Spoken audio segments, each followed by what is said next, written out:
He is the world's most wanted man, held responsible for the worst terrorist atrocities ever committed, and the subject of the biggest manhunt in history. For a decade, Osama Bin Laden has managed to evade the world's greatest superpower. This is the most wanted man in human history. More intelligence services, more secret services are looking for this one man than have ever looked for a single man before, and we don't have a clue where he is. His face is known around the world, but why has this distinctive, tall Arab man not been seen? Why were numerous opportunities to capture or kill him missed? Why did the last video show him with a new, darker beard? And why are there constant rumors about his death? How does the most famous man in the world completely fall off the side of the earth? Now, even some heads of state believe he could be dead. I feel that there is a strong assumption that he is dead because of his health and because of the fact nobody's heard of him. We hear from people who've met Bin Laden, from people who've been hunting him, and we examine forensically Bin Laden's video messages to try to solve the mystery of whether he is dead or alive.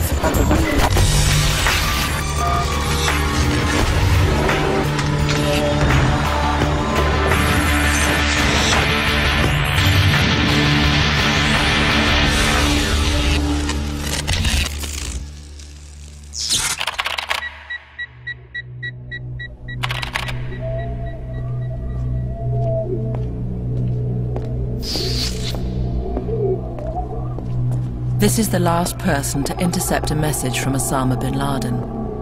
And what he knows holds a vital clue as to whether bin Laden is dead or alive. He goes by the name of Dalton Fury. For security reasons, we can't show his face. His unit is the highly secret Delta Force. After 9/11, he was in charge of 90 special forces as they closed in on bin Laden in Afghanistan. I was given the honor of being the ground force commander. We were given the mission to kill or capture Osama bin Laden in the Tora Bora Mountains of Afghanistan. I want justice. There's an old poster out west, as I recall, that said, "Wanted, dead or alive." In November 2001, Osama bin Laden was seen for the last time in public in eastern Afghanistan in Jalalabad. Then he and around 1,000 al-Qaeda fighters retreated to just 10 miles from the Pakistan border, to his old mountain base at Tora Bora, where he'd fought the Soviets years before. We weren't positive until we actually heard Osama bin Laden on the radio, a short-range, unencrypted radio that he was clearly using as he gave commands. It was obvious it was him. When you have the local mujahideen holding up the radio and having everybody gather around like a rock stars on television, when you have a CIA operative who studied his voice for the last 10 years and they all tell you it's him, it's him. The Bush presidency had a bold new strategy. Afghan troops fronted the mission, backed by a small number of Allied special forces directing huge airstrikes. Afghanistan fell in just over 2 months. Now with bin Laden cornered, the US government insisted on sticking to the plan. According to the man on the ground, American and British taxpayers ended up footing the bill for the services of 2 Afghan warlords.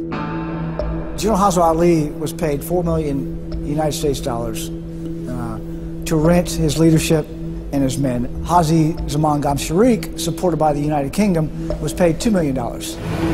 It was going to prove a very costly mistake. Only about 1/10 of the 2,000 Afghan troops promised ever materialized.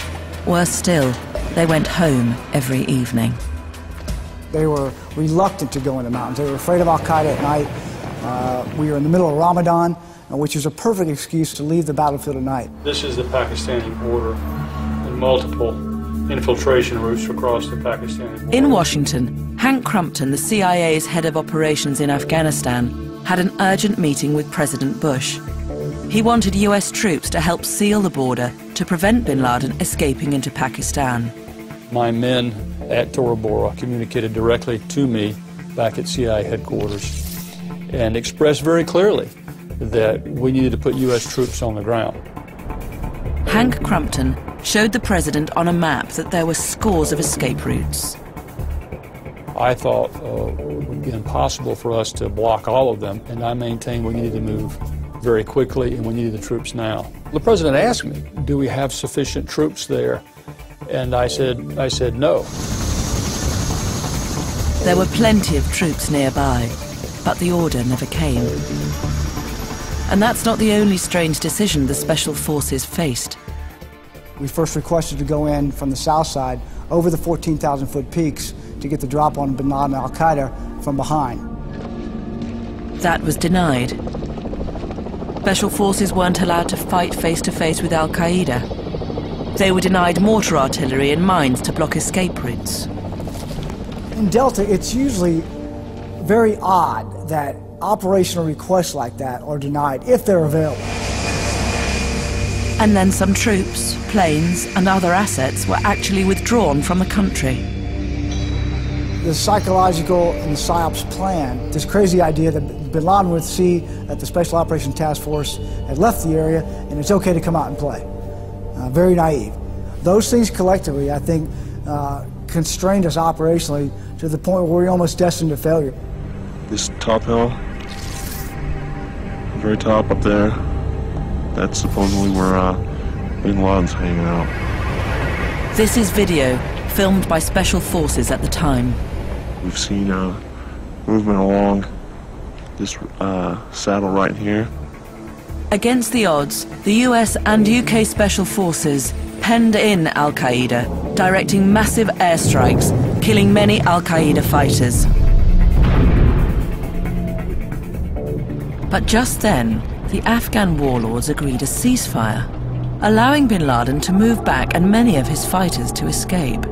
Bin Laden was heard for the last time on the radio, and the next day, he actually signed and dated his will. On the 14th, we think we were roughly 800 meters from when he went into the cave, which we're pretty sure it was him along with his entourage and his personal security. The Americans called in a huge air bombardment. He's not been seen verifiably since. The official account suggests that 2 days later he slipped away, across the border into Pakistan. Clearly, there was more that we could have done. Sadly, with only a handful of American forces. We relied on some of our Afghan forces. Some of them, in retrospect, we know were influenced by al-Qaeda. Some were paid off, and Bin Laden was allowed to escape. So was it a strategic blunder by military commanders, or was there something more sinister? It turns out the CIA did check out the two Afghan warlords, and the man who ran the check said they couldn't be trusted. A couple of gentlemen named Haji Zaman, and the other one was named Hazrat Ali. They had fought against the Soviets.